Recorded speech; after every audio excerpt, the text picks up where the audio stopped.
uma sensibilidade social muito grande. Segundo, de um rigor metodológico e científico maior ainda.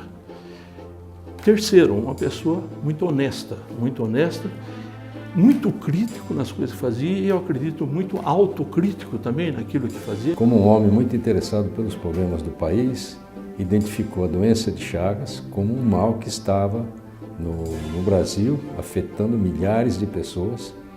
Através de um convênio com a Secretaria da Saúde, ele obteve a permissão de utilizar o Caixa dos Coqueiros como uma região para pesquisar a doença de Chagas, porque a prevalência era muito alta, quase 60% das pessoas tinham doença de Chagas.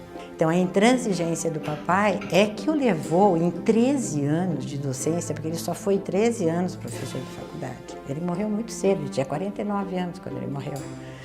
Em 13 anos fazer o que fez. Eu me gratifico por ter saído de São Paulo e ter vindo aqui. Quem me deu regra e compasso foram os dois professores, Mauro Barreto e Pedreira de Freitas. Eu diria que tudo que eu sou atualmente, eu devo ao professor Pedreira, direta ou indiretamente. Fora de série, ele era uma pessoa muito inteligente, né? E, olha, ele dava gosto de trabalhar com ele, né? Ele sabia valorizar a gente, né?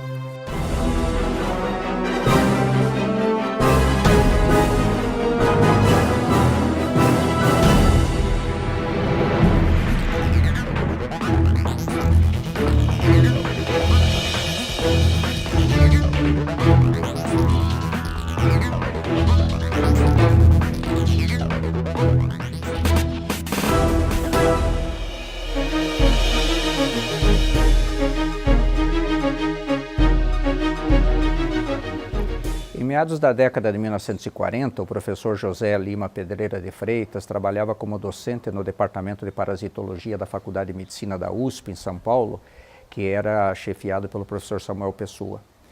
O professor Pedreira, como um jovem pesquisador, teve a sua atenção despertada para a doença de Chagas.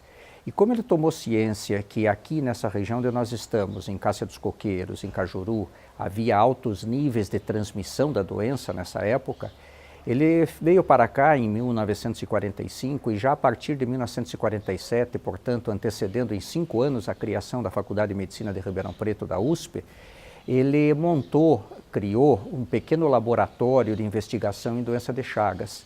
E nesse laboratório, inúmeros estudos foram conduzidos que acabaram por elucidar diversos aspectos da história natural da doença de Chagas que eram desconhecidos até então.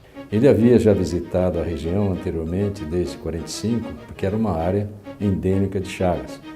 E os trabalhos iniciais dele, tese de doutoramento, foi visando os métodos de diagnóstico da doença de Chagas.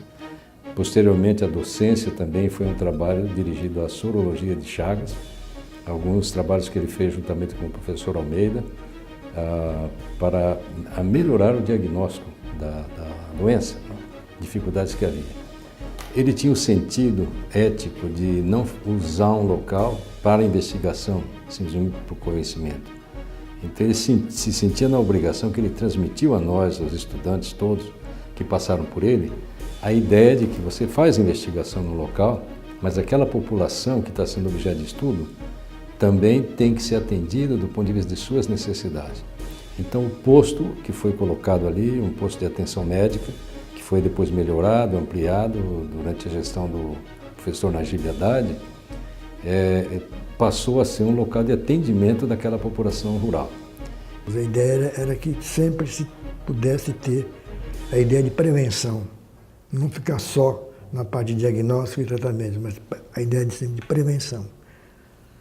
E nós tivemos a oportunidade de trabalhar isso com esse ambulatório de missão preventiva e principalmente em colaboração com o professor Voisky, na pediatria. O professor José Voisky era também muito entusiasta dessa parte de atendimento das famílias com relação às crianças. Percorrer a zona rural orientando as gestantes para procurar o posto para o pré-natal. Porque os partos eram feitos todos na roça naquela Tudo na roça com parteira. Com parteira. E morria muita criança. Aí ele orientou a parteira de vir também aqui, né, até que o povo as parteiras acostumassem a aceitar, né, os médicos, né, a orientação do pré-natal, com a importância do pré-natal, né. Aí foi muito fácil, o pessoal aceitou bem. Nós estamos na antiga sede da Fazenda Santo Antônio, localizada a aproximadamente 15 quilômetros da cidade de Cássia dos Coqueiros, que por iniciativa do professor Pedreira de Freitas foi usada também como um posto de investigação de doença de Chagas e de atendimento médico às populações vizinhas. Nesta sala eram realizadas as coletas dos materiais para investigação de doença de Chagas e também para o atendimento do paciente. E neste quarto, atrás dessa porta, funcionava um pequeno ambulatório, onde semanalmente o médico para cá se dirigia para dar atendimento para as pessoas. Então as pessoas da região vinham lá do Monte Santo, São Benedito, Milagres, aquela região tudo ia lá consultar, além do município.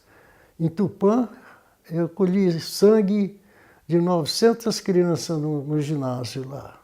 Também preparava, colocava numa ampola o sangue, que não tinha essas vênulas que tem hoje.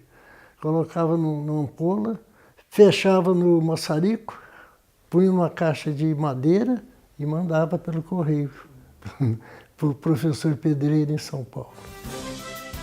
Com o professor Pedreira, para ver como é que é a casa de pau a pique, eu procurei de barbeiro, eu fiquei assustado, né? Porque ele colocava aquele pó de piretrina nas frentes, os barbeiros saíam assim. Vários deles, eram centenas de barbeiros, eu fiquei assim. Relatos de casos com milhares de barbeiros. Fiquei assim. E eu me lembro que um dia eu fui na casa de um vizinho meu aqui, naquela época que chamava Arcino da Rocha.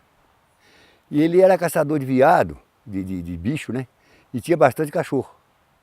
E ele construiu uma casinha para esses cachorros de pau a pique, que seria uma madeira em pé com barro, né? Se chamava casa de pau a pique. E a madeira, normalmente a parede é rachada, o barro rasga, quando seca, fica aquelas frestas, né? E eu lembro que chegou a turma que trabalhava naquela época, o doutor Pedreira chegou e jogou o veneno, BHC, na parede da casa.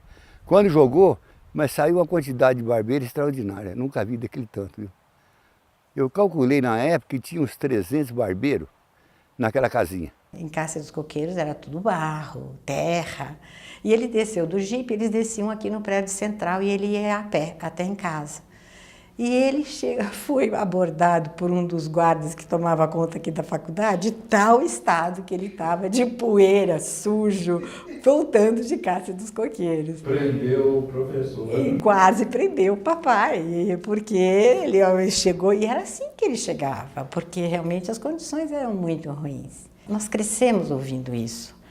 E João Albertinha, a própria Dona Lazinha. Quando não tinha médico, eu fazia sutura que aparecia, eu, a Lázara. Cheguei a imobilizar um braço aí, a pessoa ficou perfeita até hoje. Primeiro dia que o médico chamou eu para entrar na sala de ginecologia obstetrícia, era muito tímido. Eu estava com muito frio, eu joguei a blusa longe e entrei. Você acha? Eu ajudei o médico, aí eu falei assim, não, eu estou aqui para trabalhar, seja para limpar o chão, para ajudar o médico, né? E eu comecei a fazer polivalente, tudo, limpava o chão, fazia parto. Na época a gente fazia de tudo. O coringa.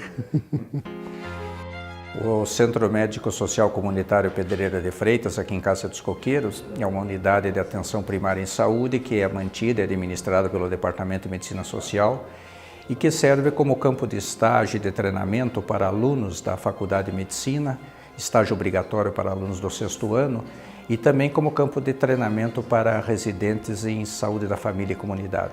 Nesse trabalho que ele fez inicialmente, coincide que também havia uma evolução na educação médica e existe uma reunião em 1954 no Chile, em Vinha del Mar.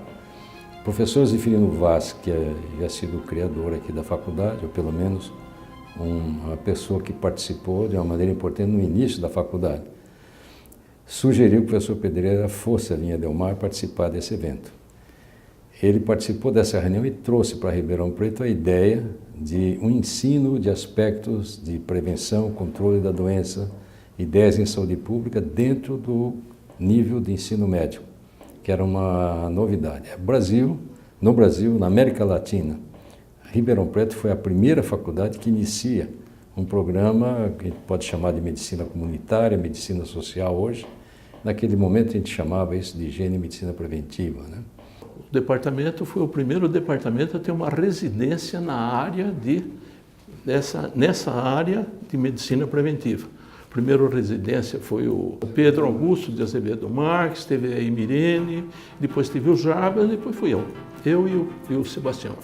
Eu acho que durante toda a minha formação, tanto enquanto monitor ou enquanto médico residente, eu fui vivendo nesse clima onde para mim era indistinguível que era ensino, pesquisa e extensão de serviço. Eu vivi imerso nesse meio.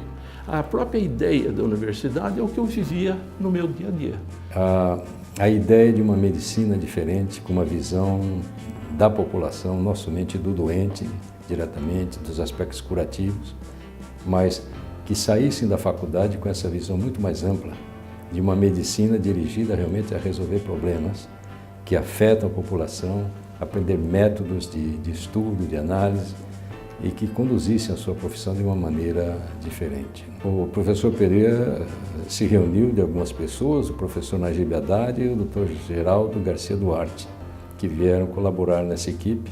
Quando o Dr. Geraldo chegou, o papai vinha, a gente ainda morava na outra casa, lá do lado esquerdo da faculdade, e os dois vinham do departamento andando. E era o Dr. Geraldo imenso e o papai pequenininho.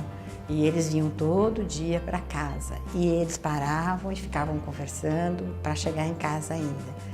Quando o Dr. Najib foi contratado, eu me lembro que ele falava, agora chegou uma pessoa que vai nos ajudar. Eu era médico sanitarista da Secretaria da Saúde, fiz o curso de Saúde Pública e fui trabalhar em Vargem Grande do Sul. E um dia eu recebi um telefonema dizendo que era de Ribeirão Preto, professor Pedreira de Freitas, que eu não conhecia pessoalmente, já tinha ouvido falar, mas não conhecia pessoalmente. Conversei com ele e disse que estava criando um departamento de higiene e medicina preventiva aqui na Faculdade de Medicina de Ribeirão Preto, que é uma faculdade nova, e que ele precisava de um assistente que tivesse feito o curso de Saúde Pública, que ele esteve na Faculdade de Saúde Pública, eles indicaram o meu nome. E então nós combinamos de, em São Paulo, conversarmos sobre o assunto. Então eu fui na casa da mãe dele, que era, acho que era em Perdizes, e quando eu olhei para o professor Pedreira, um professor muito jovem, né? Foi professor catedrático de medicina preventiva, tão jovem, né? Eu fiquei assim muito entusiasmado com a personalidade do Pedreira. Ele me inspirou assim, muita confiança e determinação no que ele queria fazer aqui em Ribeirão Preto. Então ele disse que seria interessante que eu pudesse vir para cá. E ele tomou todas as providências, então eu deixei a Secretaria de Saúde e vim para cá. Eu vim para cá em 1956. E naquela ocasião o departamento só tinha o professor Pedreira, que era o chefe, era o catedrático, e o professor Geraldo Garcia Duarte, que era o estatístico. E eu não era dessa área de ensino e pesquisa, eu era apenas um médico e sanitarista. Tudo o que eu sei, que aprendi, foi aqui com o professor Pedreira de Freitas. O professor Pedreira era muito assim, rigoroso na parte científica, né? De colher os dados, de analisar. E por isso que ele também convidou o professor Geraldo Garcia Duarte para ser o estatístico, não só do departamento, mas para toda a Faculdade de Medicina, porque a Faculdade de Medicina estava começando a existir. E seria muito importante que todos os departamentos tivessem conhecimento de estatística para fazer análise dos dados e ter assim um número de pesquisas bastante avaliado pela estatística. Quando Zeferino Vaz cria a Faculdade de Medicina de Ribeirão Preto, Samuel Pessoa, além de participar ele diretamente, ele acaba indicando 2 de seus melhores assistentes para virem para Ribeirão Preto. Ambos vieram para o Departamento de Parasitologia. E nesta época ele estava muito interessado nas ideias que se desenvolviam na antiga União Soviética, das teorias do Pavlovsky, de focos, não o Pavlovsky, que era um parasitologista, que estudava focos naturais de doenças. Era uma descrição de como a doença, além de se expressar, não é, como clínica na pessoa humana, ou nos animais, mas enfim, na pessoa humana, ela tem toda uma história natural preliminar, não é? E no caso das doenças transmissíveis, das zoonoses, que depende do ecossistema, como os russos chamavam da biogeocenose. Então, o professor Samuel Pessoa estava, nessa altura, muito empenhado em introduzir estas ideias. Eu tinha, por idade de uns 10 anos, quando fui convidado pelo Pedrinho Menezes, que é cunhado do meu pai, para ir na Fazenda Liberdade, aqui embaixo da Serra, das Areias, para fazer a captação de barbeiro, que aquele que ganhasse em primeiro lugar, que pegasse maior número de barbeiro, o doutor Pedreira de Freitas ia contemplar dando um presente. Eu fiquei bobo de ver o quanto de barbeiro que nós fomos pegando. No dia seguinte, vim revelar, cheguei lá na escola, falei, o número de barbeiro que eu peguei e tal. Já chamaram o doutor Pedreira, que ia nos premiar. Eu ganhei uma bola de capotão, de couro, bonitinha demais. E a Yolanda ganhou uma boneca, uma boa boneca, sabe? Mas eu peguei 186 barbeiros, e a Yolanda pegou 80 e não sei quanto. 80 e não sei. Mas era um número grande também, né? Naquela época tinha barbeiro, era demais. Então, esses barbeiros que a gente capturava, a gente colocava num cristalizador separado e só colhia os ovos. Sim. Daqueles que, né? Sim. A gente pegava aqueles ovos, passava no lisoforme e punha para eclodir. Sei. Né? E com isso a gente foi formando a criação de barbeiro. Teve até tempo de ter 200 mil barbeiros. Aqui, quando eu fiz os exames dos animais, dos silvestres, cães e gatos, eu colhia sangue do coração do animal, fazia eletrocardiograma do cachorro e na zona rural nós fizemos também captura de bichos, né? Tatu, gambá. Consegui encontrar um gambá infectado. Mas aqui em Coqueiros, eu cheguei a fazer chama diagnóstico até no Cascavel. Aí eu falei para o professor Pedreira. Falei, Cascavel? Botei 30 barbeiros amarrados ali. Sim. Ele estava amarrado na chincha, né? Num pau, numa árvore. E deixei lá umas 6 horas. Tirei os barbeiros. Aí o professor falei para ele, né? Liguei para ele e falei, olha, eu fiz um chama aqui, mas não deu certo não. Ele falou, além da escama da cobra, a cobra tem o sangue frio, então o barbeiro não vai atrair. Não é. A gente fazia as casinhas de pau a pique, sabe? Bem fechadas, sabe? E tinha uma tela nas laterais. Vocês construíam uma casa de pau a pique? É uma casinha de pau a pique, né? Uhum. E ali a gente colocava as galinhas, sabe? E à noite a gente colocava o lampião para atrair o barbeiro. Atrair os barbeiros. Uhum. E a galinha servia de fonte alimentar para ele. Isso. É. E começou a interessar os assistentes, o Pedreira de Freitas atento a isto, e o Mauro Barreto também, Mas Pedreira de Freitas é que os induz a trabalhar com doença de Chagas, eles acabam padronizando o método de fixação de complemento, né, para a doença de Chagas, utilizando as ideias do Almeida, né, mas associado às ideias que o próprio Pedreira trazia da sua experiência com doença de Chagas.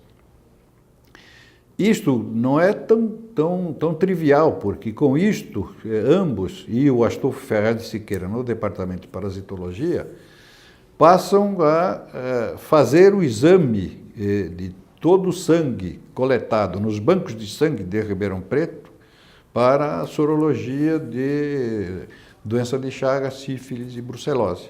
Portanto, era um interesse, não é, que continuava e perdurava. E o Mauro Barreto, que era um pesquisador na área de leishmaniose, também se entusiasma com isto e passa a se dedicar ao estudo dos focos naturais, nas ideias do Pavlovsky, que começam a discutir o que acontece com a circulação do trypanosoma no meio natural, né? E o que acontece para que surja a doença no homem. De medicina, na Faculdade Nacional de Medicina da Universidade do Brasil, no Rio de Janeiro, a cadeira era higiene. E eram apenas algumas conferências, umas aulas teóricas, e realmente eu não me lembro de nenhuma aula que foi dada naquela ocasião. E houve uma mudança internacional no ensino dessa disciplina. Ao invés de ser higiene, passou a ser curso de medicina preventiva. Então a ideia do professor Pedreira era que, depois que ele esteve em Vinha del Mar, em 1954, né, que é um seminário sobre o ensino da medicina preventiva, ele resolveu criar aqui, em Ribeirão Preto, um departamento em que se tivesse como assim, um norteador as ideias discutidas em Vinha del Mar. Então, segundo o professor Pedreira, o ensino de medicina preventiva devia ser dado durante todo o curso médico, e não apenas algumas aulas no último ano, como era o curso de higiene, né? E formando o aluno desde o começo para ver os aspectos sociais e preventivos da medicina. E quando vim para cá, uma das coisas que o professor Pedreira pediu para fazer é realmente ter a medicina preventiva como uma atividade de atendimento a famílias. Então, foi criado um serviço de atendimento familiar, né? Então, os pacientes que eram atendidos na clínica médica, na pediatria, em outros departamentos, eram visitados. Tinha uma enfermeira que visitava, fazia-se uma ficha da família, e os pacientes eram encaminhados, aliás, os membros da família, doentes ou não doentes, eram encaminhados por um ambulatório de medicina preventiva para vacinação, educação sanitária, etc, etc, etc. Então, esse foi um trabalho pioneiro também feito aqui. A Faculdade de Medicina de Ribeirão Preto era um local de demonstração também de inovações no ensino médico, não só na medicina preventiva, como também na estrutura, os departamentos, a dedicação exclusiva a ensino, pesquisa. Era objeto de visitas de muitos personagens, de professores de outras universidades que vinham para conhecer o modelo que estava sendo desenvolvido aqui. A própria Organização Mundial da Saúde, o escritório regional deles para as Américas, que é a Organização Pan-Americana da Saúde, veio a Ribeirão Preto também, e Ribeirão foi incluído em estudos que foram feitos pela organização, conhecida pela OPAS, Organização Pan-Americana da Saúde, ao nível da América Latina. O professor Geraldo Garcia Duarte, por exemplo, conduziu um primeiro estudo interamericano de mortalidade de adultos, em que eles visavam doenças crônicas, cardiopatias, enfim, as causas de mortalidade de adultos. E nessa oportunidade nós começamos a estudar também a mortalidade de crianças na área de Ribeirão Preto. Fomos responsáveis pela fase piloto do estudo de mortalidade dessa investigação a nível latino-americano. Aí vinha a doutora Ruth Paffer, da organização, em visita aqui. Então, esse contato que existia também ao nível dos organismos internacionais, e o professor Pedreira, dentro do campo da doença de Chagas, ele era convidado. era um experto consultor que a Organização Mundial utilizava para reuniões, discussões, onde ele participava com o conhecimento que ele tinha da doença de Chagas. Tanto é que o fim, o acidente que ele teve foi voltando de uma reunião na Colômbia, em La Serra, onde houve uma discussão sobre a doença de Chagas. E, lamentavelmente, na volta, ele teve um acidente na estrada, quase próximo aqui de Ribeirão Preto, e depois uma evolução, lamentavelmente, com complicações que provocou o falecimento dele.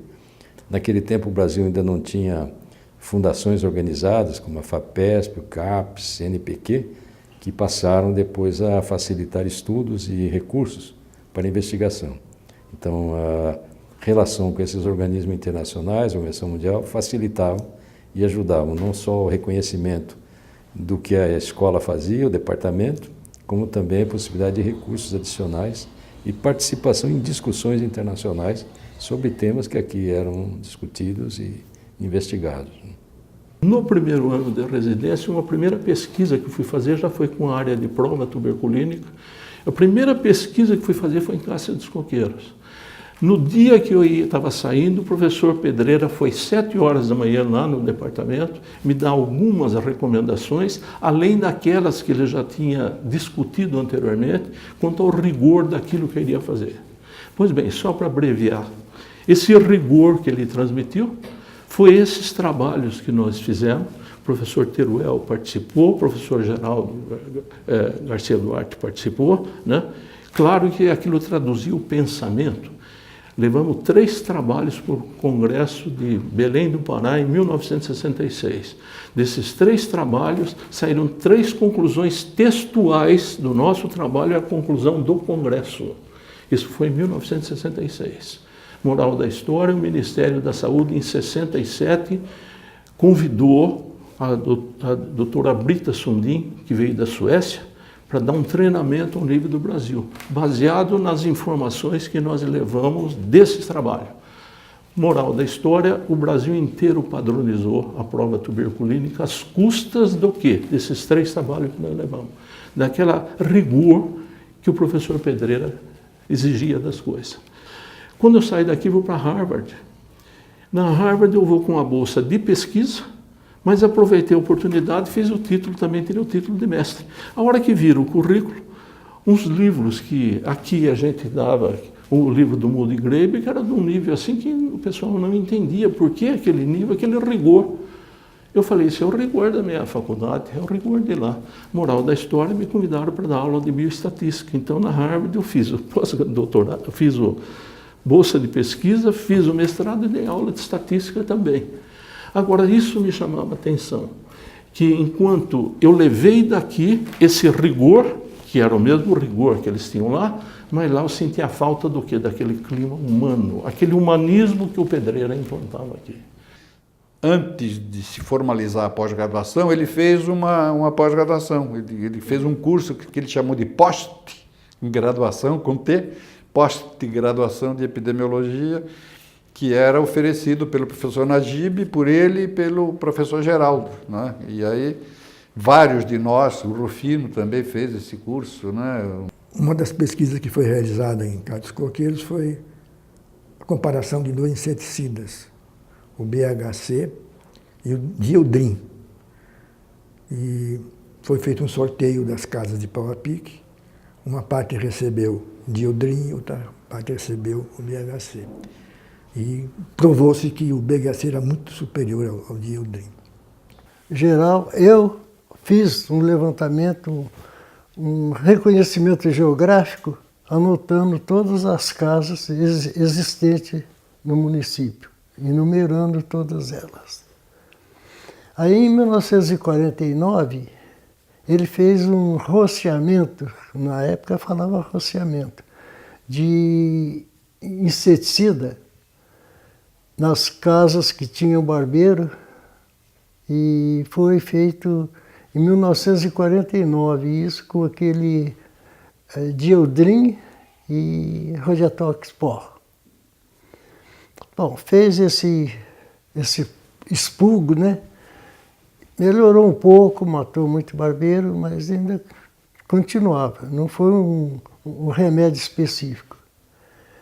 Aí depois ele fez outro expurgo com o BHC, 33%. Esse resolveu, esse fez um limpa nos barbeiros. Bom, posteriormente, o professor Pedreira, preocupado com essa ideia de ter muita aplicação de inseticida, porque, por exemplo, no estado de São Paulo, mesmo em outros locais do Brasil, a ideia era todo ano borrifar as casas com inseticida. Então a ideia do professor Pedreira era que pudesse ser feito um chamado expurgo seletivo, isto é, aplicaria então o inseticida e depois, periodicamente, seriam feitas visitas às casas. Se houvesse uma recolonização dos barbeiros na casa, então aplicaria novamente inseticida. E este assunto foi da tese dele de cátedra, o expurgo seletivo para a profilaxia da doença de Chagas. Aquela casa que a gente achava o barbeiro, a gente já fazia o expurgo de inseticida, né? Então a gente, no começo foi 2 vezes por ano que a gente fazia isso, o município inteiro, casa por casa. A gente voltava em cada casa que a gente achava, o barbeiro, a gente ia fazer rociava, sabe? Tratamento com BHC. Com BHC, E foi assim que exterminou o barbeiro, né? Havia uma disputa entre o grupo de Cássia dos Coqueiros, Pedreira de Freitas e Bambuí, não é? O Emanuel Dias, não é? De que eu já disse que isto aí não era um consenso intersubjetivo, era um dissenso intersubjetivo, porque um dos grupos dizia que os ciclos tinham que ser anuais e o outro grupo dizia que os ciclos tinham que ser semestrais. É quando o Pedreira de Freitas dá essa sacada da Raquel Carson, né, do Silent Spring, né, da Primavera Silenciosa. Falou, não tem que ser assim, tem que ser na hora que eu encontro algum vestígio, o bicho ou algum vestígio dele é que eu vou jogar inseticida, porque fora disto é desperdiçar inseticida, não é, que eram todos importados. A publicação da Raquel Carson, Primavera Silenciosa, que é o início, o despertar do problema do meio ambiente e das contaminações que existiam, principalmente por pesticidas. Primavera Silenciosa, porque os passarinhos deixaram, quer dizer, de repente, silêncio, em vez de escutar canto de pássaros, porque estavam sendo debelados, né? O professor Pedreira tinha muita preocupação, que é o uso de inseticida indiscriminado para controle de qualquer doença, para combate a mosquitos ou um transmissor de enfermidade, mas também a contaminação que isso produzia e o efeito que teria sobre as pessoas, sobre o meio ambiente. E esse livro da Raquel Carson discutia esse problema pela primeira vez. Então, não só esse problema de meio ambiente, que hoje é um tema de bastante discussão pela Organização Mundial da Saúde, como também a ideia dos fatores sociais e econômicos que afetam a doença era objeto de discussão. Desde 1960, desde o início dos cursos aqui do Departamento de Medicina Social, essas ideias eram discutidas. E não só isso, como também toda a metodologia de investigação, quando ele trouxe o professor Geraldo Garcia Duarte, a sair de relato de casos como uma produção científica a trabalhos bem feitos com análise de dados, e isso depois continuou com vários dos profissionais e outros que vieram trabalhar sem membros do departamento. Isto começou na região de Cássia dos Coqueiros, se estendeu para toda a região de Ribeirão Preto, provada não apenas a sua eficácia, mas a sua eficiência, a sua efetividade, passa a ser adotado no estado de São Paulo e passa no final a ser adotado pela Sucano no resto do país, nos lugares onde existia triatomem-festas, que fundamentalmente era o principal responsável. O professor Zeferino Vaz, em 1956, que eu não vim para cá, logo que eu vim para cá, uns poucos meses depois, ele convocou uma reunião de todos os docentes para vir à noite na faculdade, que ele queria discutir um assunto importante. Então ele disse o seguinte, que Ribeirão Preto era o centro de uma região de uma doença endêmica chamada doença de Chagas. E que ele queria que todos os departamentos todos eles, não só os básicos, como os clínicos, fizessem pesquisa em doença de Chagas. E isso aqui ficou marcado na minha memória, porque realmente depois disso, vários outros departamentos, não só de medicina preventiva, de parasitologia, mas os de clínica médica, todos eles fizeram pesquisa, inclusive teses foram realizadas com relação à doença de Chagas. A preocupação dele é bem para o povo, porque ele exterminando o barbeiro, ele estava fazendo o quê? Ele estava ajudando a saúde do povo. Porque eu, por exemplo, eu tenho mal de Chagas. Não sei como que eu peguei também, né? Porque eu lidei com muito barbeiro infectado, né? As 2 irmãs minhas morreram. 2 irmãs morreram em decorrência de doença de Chagas. Mas você, felizmente, nunca teve nenhum problema. Não, tenho ele, mas não sei onde está. Porque ele ataca tantos órgãos, né? Nega colo, nega esôfago, né? O professor Fritz Köberle, que acaba sendo o homem que pela primeira vez descreve a destruição neuronal e começa a dar um sentido à fisiopatologia da doença de Chagas, ele nunca tinha visto um megacólon na vida dele, de ter feito milhares de autópsias enquanto estava na Áustria, né, de onde ele era originário.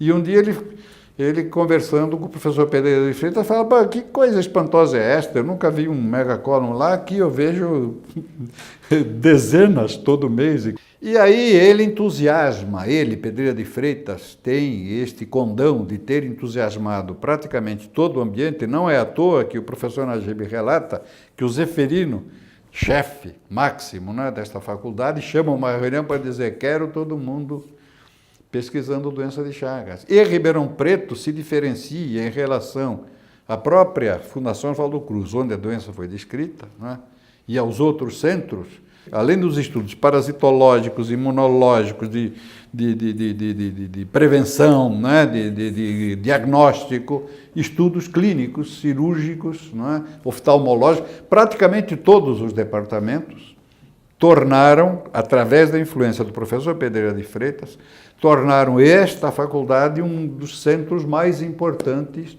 de pesquisa de doença de Chagas em todo o seu espectro do mundo. De fato, a doença de Chagas, graças a todos esses estudos que foram feitos, para os quais o professor Pereira fez uma grande contribuição, é uma doença que está sendo eliminada. Existem focos ainda, mas a proporção de casos é bastante reduzida. Um outro aspecto que eu acho muito, muito interessante era a solidariedade que era forte nele. Eu me lembro que quando a gente ia, porque várias vezes nós fomos aos departamentos, não sei bem porquê, com ele. E eu me lembro que pequena, eu fui um dia lá para o departamento de higiene e medicina preventiva e nós passávamos na frente, a gente saía pegava o elevador para ir para o 10º andar na frente do departamento do setor onde fazia radiologia dos pacientes, não era na frente. Todo dia que ele passava lá, ele falava assim: esses pacientes não podem ficar em pé. E os pacientes ficavam esperando em pé para serem radiografados. E eu me lembro que um dia eu fui com ele e ele falou: finalmente eu consegui banco para essas pessoas sentarem enquanto esperam ser radiografados. Um aspecto importante da personalidade característica do professor Pedreira e de vários outros professores aqui foi a coragem e firmeza em momentos difíceis do país, quando nós tivemos um golpe militar, transformação e uma ditadura que perdurou durante 20 anos. Então, trabalhar dentro do campo da medicina comunitária não foi entendida no seu início. Em 1964, era considerado como uma coisa estranha e até tomada como uma coisa subversiva ou de motivação ao socialismo, levar os estudantes para conhecer o ambiente familiar de pacientes, a comunidade, os problemas socioeconômicos. Quer dizer, como a gente pode resolver problemas de saúde sem também resolver o problema de desenvolvimento do país? Então isso não era bem entendido. Vários dos professores aqui foram submetidos a interrogatório e inclusive a prisão. Eu fui pessoalmente levado ao interrogatório no quartel militar. Mas o professor Pedreira, quando soube que eu estava sendo interrogado, foi imediatamente no quartel falar com os militares e reclamar, porque ele era o chefe do departamento e como um assistente dele estava sendo submetido a esse processo de investigação, quando ele era responsável pelo departamento, ele poderia explicar também. A outra demonstração do professor Pedreira em relação à atitude dele foi em relação ao professor Samuel Pessoa, que sofreu em 1964 processo de cassação. O professor Pedreira convidou o professor Samuel Pessoa, que tinha sido o chefe do departamento de parasitologia, onde ele e Mauro Barreto tinham trabalhado, e ele convida o professor Samuel Pessoa para dar aulas aqui na faculdade em 1965, apesar de que era um professor que estava proibido, estava cassado e não podia mais executar suas funções públicas, né? O professor Samuel Pessoa sempre foi perseguido, né? Porque ele tinha um vínculo ideológico com o Partido Comunista, que ele nunca negou isso. A dona Jovina, a mulher dele, parecia uma lady inglesa e vendia o Notícias de Hoje, que era o jornal do partido, no viaduto do Chá, em São Paulo, para fazer recursos, né, para o partido. Portanto, ninguém ignorava. Apesar disto, ele tinha, pelo professor Pedreira de Freitas, que ideologicamente era um cristão, não é? Era uma pessoa de uma personalidade, de uma ética, não é? Mas apesar dessas divergências no sentido da concepção política do mundo, eles sempre tiveram um relacionamento perfeito, um respeito mútuo. Nós crescemos ouvindo eminentes professores como o Dr. Keberle, Dr. Moura, Dr. Hélio, papai, discutindo cultura geral, Segunda Guerra, Primeira Guerra, no terraço de casa. A gente era pequeno, ficava brincando ali, e quando ele chegava em casa, um ou outro sentava assim na beiradinha do terraço, ouvindo os nomes, Fulbright, Rockefeller, todos esses nomes eram coisas assim que a gente convivia, principalmente porque o papai fazia questão de, quando esses professores vinham para cá, irem à nossa casa. Então eles jantavam na nossa casa e ele fazia questão, para a mamãe ficava louca, que todo mundo tinha que sentar na mesa para acompanhar, porque ele queria que eles conhecessem a nossa família. Porque a família, para ele, essa coisa da convivência sempre foi muito importante. Eu acho que a riqueza do convívio dos professores na Faculdade de Medicina, desde o início, e com os professores morando aqui, com as nossas brigas, com os nossos entendimentos, com as nossas... Festa caipira, que chamava festa caipira, não chamava festa junina, era festa caipira.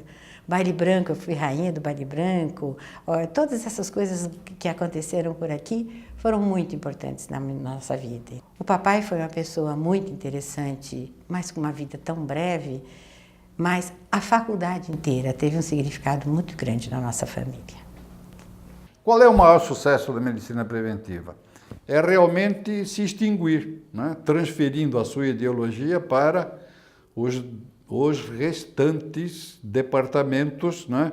Que ensinam medicina em todas as áreas nas escolas de medicina. Quando eu hoje ouço nesta escola um obstetra, um ortopedista falar em prevenção primária, prevenção secundária, prevenção terciária, não sei o quê, evidentemente que isto derivou do sucesso da implantação desta ideologia, não é? Da consciência preventivista que o professor Pedreira de Freitas tanto alardeava, né? Qualquer um que chegava a trabalhar com ele era sinônimo de você acabar se impregnando daquele humanismo. Com todo aquele rigor científico, mas era de uma sensibilidade para o problema social, que é uma coisa incrível. Eu enveredei nada pelo lado de Chagas, eu enveredei por um outro setor, mas o Pedreira me acompanhou, e acompanha até agora, está acompanhando. E esse mesmo elemento eu tento também passar para os meus colegas na Rede TB. A Rede TB atualmente nós temos cerca de 500 pesquisadores do Brasil inteiro, inclusive pesquisadores internacionais, né? A produção dela é uma produção imensa, mas nessa produção eu sinto ainda o dedo do Pedreira, ele e o professor Geraldo, apontando para a gente os caminhos, fundamentalmente o caminho social, a responsabilidade social da pesquisa.